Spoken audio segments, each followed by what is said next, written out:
अस्सलाम वालेकुम dear students. आज का हमारा टॉपिक है endoplasmic reticulum, Golgi apparatus, lysosome, centriole and vacuole. तो इसके बारे में हम पढ़ेंगे कि एंडोप्लाज्मिक रेटिकुलम, जिसके बारे में मैंने पिछले लेक्चर में बताया था कि ये चैनलिंग है सेल की। इसके अलावा गोल्गी अपरेटस जो एंडोप्लाज्मिक रेटिकुलम के आगे एक फर्दर चैनलिंग का कह लें नेटवर्क है या छोटे छोटे पैकेट्स का नेटवर्क है। फिर बाद में लाइसोसोम्स जो डाइजेशन का काम करते हैं, सेंट्रियोल जो स्पिंडल फाइबर को साथ जोड़ने का काम करते हैं सेल डिवीजन के दौरान, और लास्ट में वैक्यूल जो स्टोरेज का काम करते हैं वाटर और वेस्ट मटेरियल की।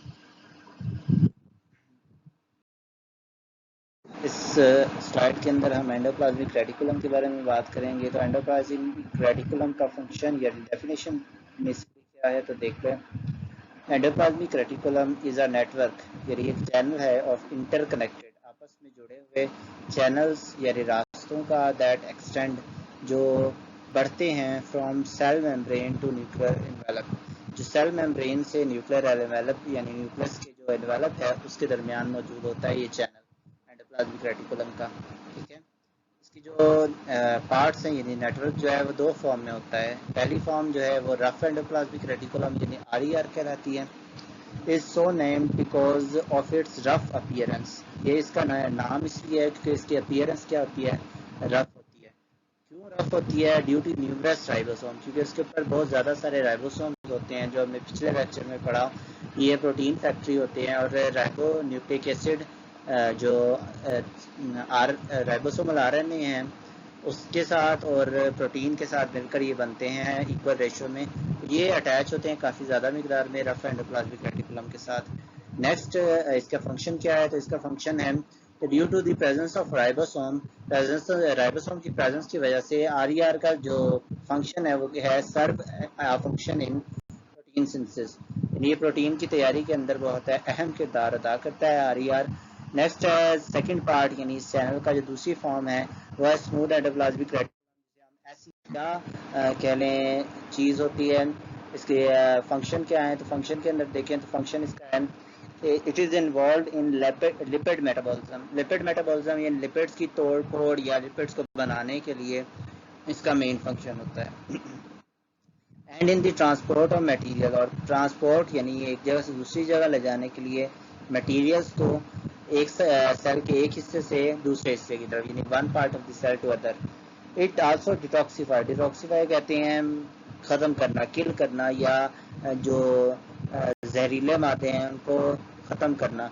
तो डिटॉक्सिफाई करता है यानी जहरीली चीज़ों को बॉडी में जो या सेल में जो जहरीले मादे एंटर हो जाते हैं उनको क्या करता है, ये किल करता है, ये ख़त्म करता है। ठीक है, नेक्स्ट हमारा जो यहाँ पर डायग्राम दिखाई जा रही है इसमें देखें ये न्यूक्लियस के एनवेलप है, इसके साथ ये डॉटेड जो है ये सारा रफ एंडोप्लाज्मिक रेटिकुलम है।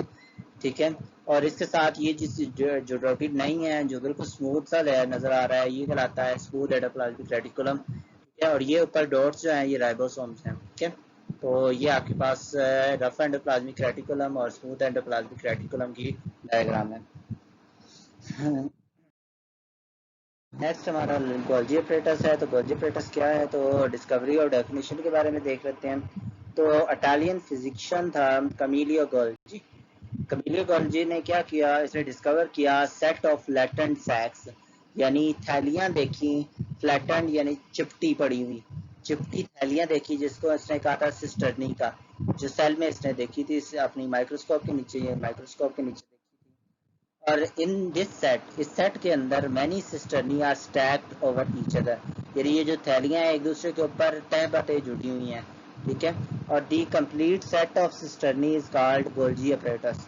और इस पूरे सेट को, जो सिस्टर्नी का सेट है, इसको उसने नाम दिया गोल्जी अपरेटस या गोल्जी कम्प्लेक्स का। ठीक है, तो गोल्जी अपरेटस या गोल्जी कम्प्लेक्स जो था ये वो सेट था सिस्टर्नी का या वो सैक्स का जो कमीलियो गोल्जी ने देखा।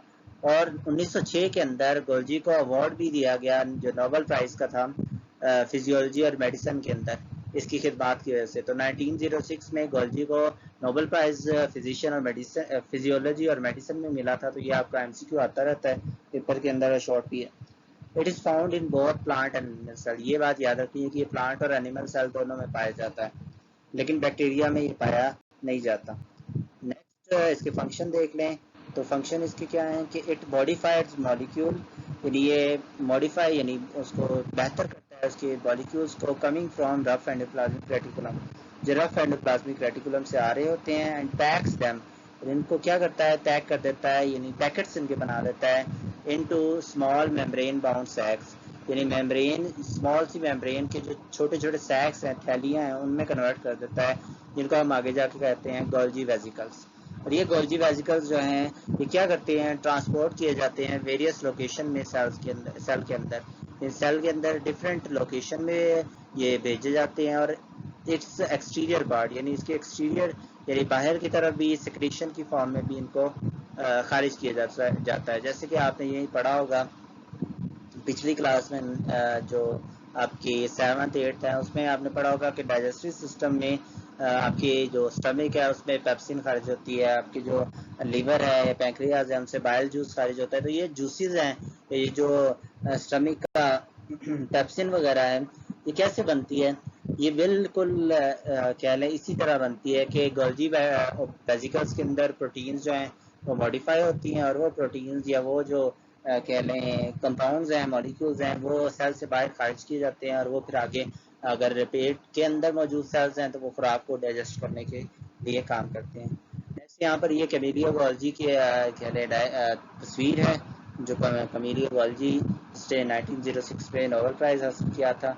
और ये नीचे इसका कह लें एक मॉडल है गोल्जी अपरेटस का जो उसने बताया है, जिसमें ये देखें यहाँ पर रफ एंडोप्लाज्मिक रेटिकुलम से वेजिकल्स आ रहे हैं, और ये स्टैक्स हैं, यानी सैक्स जो हमने सिस्टरनी पढ़े हैं, और इनके ये क्या है, ये एक दूसरे के ऊपर स्टैक बने हुए हैं इन सैक्स के, यानी ये एक दूसरे के ऊपर तह बतह जुड़े हुए हैं, और इन पूरे के पूरे तह बतह जुड़े हुए स्टैक्स को हम कहते हैं गोल्जी अपरेटस। और इस गोल्जी अपरेटस से ये छोटे छोटे सिस्टरनी वेजिकल की शक्ल में निकल रहे हैं। ये जो वेजिकल्स हैं, ये वेजिकल्स सेल के अंदर भी किसी जगह एक्सपोर्ट किए जा सकते हैं, और सेल से बाहर इस तरह बाहर की तरफ भी इनके अंदर मौजूद चीज़ों को एक्सपोर्ट किया जा सकता है। नेक्स्ट जो है टॉपिक वो लाइसोसोम का है। तो लाइसोसोम की डेफिनेशन और डिस्कवरी देख लेते हैं। तो मिड 20th सेंचुरी यानी 20वीं सदी के बिल्कुल वस्त में बेल्जियन साइंटिस्ट था जिसका नाम था क्रिश्चियन रेनी डी ड्यूव। क्रिश्चियन रेनी डी ड्यूव ने क्या किया, डिस्कवर किया लाइसोसोम को। ये डिस्कवरी जो है लाइसोसोम की क्रिश्चियन रेनी डी ड्यूव ने की, और इसको नोबेल प्राइज दिया गया 1974 में फिजियोलॉजी और मेडिसिन के अंदर। जिस तरह पीछे कैमेलिया को फिजियोलॉजी और मेडिसिन में 1906 में मिला था, इसको 1974 में मिला। और इसने कहा था कि these are single membrane bounded organelles, यानी इनके बाहर एक बिल्कुल सिंगल सी मेम्ब्रेन होती है, ये सिंगल मेम्ब्रेन वाली बाउंडेड ऑर्गेनेल्स हैं।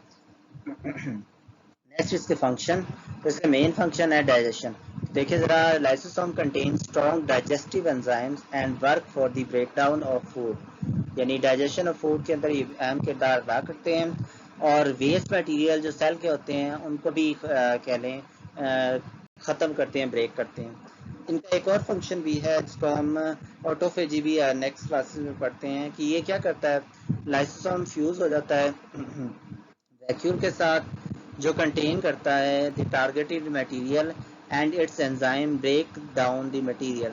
और ये जो टारगेटेड मटेरियल होते हैं जो वैक्यूल के साथ मिलकर आगे किसी भी चीज़ के साथ मिलते हैं तो उसको तोड़ फोड़ के रख देते हैं। और ये जो लाइसोसोम है ये अपने ही सेल्स को भी खा सकते हैं, यानी अगर पुराना माइटोकॉन्ड्रिया हो गया है तो पुराने माइटोकॉन्ड्रिया को अपने अंदर इनगल्फ कर लेते हैं, और फिर उसको तोड़ फोड़ कर छोटे छोटे पीसेस में कन्वर्ट करके सेल के अंदर शामिल कर देते हैं। नेक्स्ट ये आपके पास रेने डिड्यूव यानी क्रिश्चियन रेने डिड्यूव की कह लें डायग्राम बनाई हुई है इसकी, और ये इसका मॉडल है। देखिए ज़रा, ये गोल्जी अपरेटस से ये वेजिकल्स उतर रहे हैं जिनको प्राइमरी लाइसोसोम का नाम दिया है या डाइजेस्टिव एंजाइम का नाम दिया है। ये डाइजेस्टिव एंजाइम इस तरह टारगेटेड वैक्यूल के अंदर ये जो मटेरियल है जो डाइजेस्ट करना है उसके साथ मिलकर फ्यूज होते हैं। फ्यूज होने के बाद इसके अंदर डाइजेशन स्टार्ट होती है, और आखिरकार ये जो वैक्यूल्स है ये फटता है, और पूरे सेल के अंदर वो मटेरियल जो टूट चुका है, यानी जो कह लें टारगेटेड मटेरियल को हमने पीसेस में डिवाइड कर दिया, वो पूरे सेल में जहाँ जहाँ ज़रूरत होती है वहाँ भेज दिया जाता है। टॉपिक है सेंट्रियोल का है, तो सेंट्रियोल की डेफिनेशन देख लेते हैं। डेफिनेशन में लिखा हुआ है कि animals and many unicellular organism, यानी एनिमल्स के साथ और कुछ छोटे जानदार यानी छोटे ऑर्गेनिज्म जो हैं, जो उनके अंदर हॉलो और सिलेंड्रिकल ऑर्गेनेली होती है, जिसे हम सेंट्रियोल कहते हैं। और ये जो सेंट्रियोल है ये 9 ट्रिपलेट्स ऑफ माइक्रोट्यूब्यूल से मिलकर बना होता है, यानी माइक्रोट्यूब्यूल्स के 9 सेट्स होते हैं, 3-3 वाले। तो ये कैसे होते हैं, ये अभी डायग्राम में हम देखेंगे, वहां पर दिखाए गए हैं। और ये ट्यूबुलिन प्रोटीन से बने होते हैं, और एनिमल सेल्स के अंदर 2 सेंट्रियोल दरमियान में भी लोकेटेड होते हैं हम सेट्स के, ठीक है। वो कैसे होते हैं उसको भी हम देखेंगे।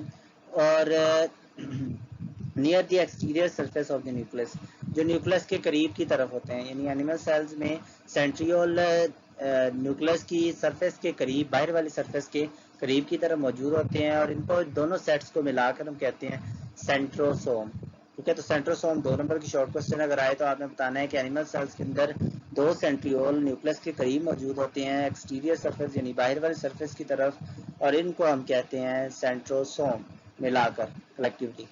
नेक्स्ट इसका फंक्शन क्या है, तो इसका फंक्शन है कि ये हेल्प करता है फॉर्मेशन ऑफ स्पिंडल फाइबर में।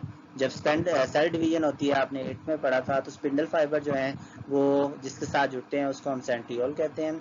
और in some cells centrioles are involved in formation of cilia and flagella. आपने पढ़ा होगा कि सीलिया और फ्लैजेला जो है मूवमेंट के लिए सेल्स की, यूनिसेलुलर जो सेल्स होते हैं उनकी मूवमेंट के लिए होते हैं, जैसे पैरामीशियम में होता है। उसके अलावा कुछ खास तरह के और भी यूनिसेलुलर जानदार है जिनके अंदर सीलिया फ्लैजेला मौजूद होते हैं, तो उनके अंदर मूवमेंट के लिए जो सीलिया और फ्लैजेला है वो भी सेंट्रियोल की ही फॉर्मेशन की वजह से बनते हैं। नेक्स्ट यहाँ पर आपको डायग्राम दिखाई जा रही है, तो देखें ये 3-3 के सेट्स हैं, 1 2 3 के 9 सेट्स। इसको अगर आप सामने से देखें ओवरहेड व्यू से, तो ये आपको 9 सेट नजर आएंगे, 1 2 3 4 5 6 7 8 9। और अगर आप इसको साइड से देखो तो साइड से ये ट्रिपलेट तकरीबन आपका टॉपिक है, ठीक है। तो वैक्यूल में हम क्या पढ़ेंगे, सबसे पहले वैक्यूल में बताया गया है कि vacuoles are fluid filled single membrane bounds organelle, यानी ये सिंगल मेम्ब्रेन वाली ऑर्गेनेली है। और सेल है many small vacuole in their cytoplasm, cell के अंदर कई छोटे छोटे वैक्यूल होते हैं साइटोप्लाज्म में। लेकिन अगर प्लांट सेल की बात करें तो इसके अंदर मैच्योर प्लांट सेल में एक कह लें बड़ा सारा वैक्यूल होता है। यहाँ पर लिखा हुआ है कि when plant cell mature its small vacuole absorb water and fuse to form single large vacuole in center, यानी शुरू में छोटे छोटे वैक्यूल होते हैं हर सेल में, लेकिन जब प्लांट सेल मेच्योर होने लगता है तो उसके वैक्यूल इकट्ठे होकर पानी को एब्जॉर्ब करके एक बड़ा वैक्यूल सेंटर में बना लेते हैं। और ये काम क्या करता है कि cell in this state become turgid, cell फूल जाता है, और वो फूलने पर जल्दी प्लांट के सेल विल्ट यानी मुरझाते नहीं है अगर वो फूल जाएं तो।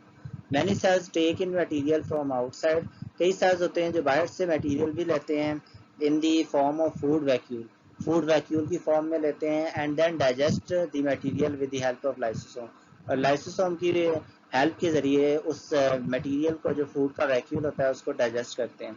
सम unicellular organism use contractile vacuole for the elimination of waste from their bodies, कुछ यूनिसेलुलर ऑर्गेनिज्म जैसे कि पैरामीशियम हो गया, तो पैरामीशियम के अंदर ये जो कॉन्ट्रैक्टाइल वैक्यूल होते हैं जो क्या करते हैं, एलिमिनेट करते हैं वेस्ट को बॉडी से, ठीक है।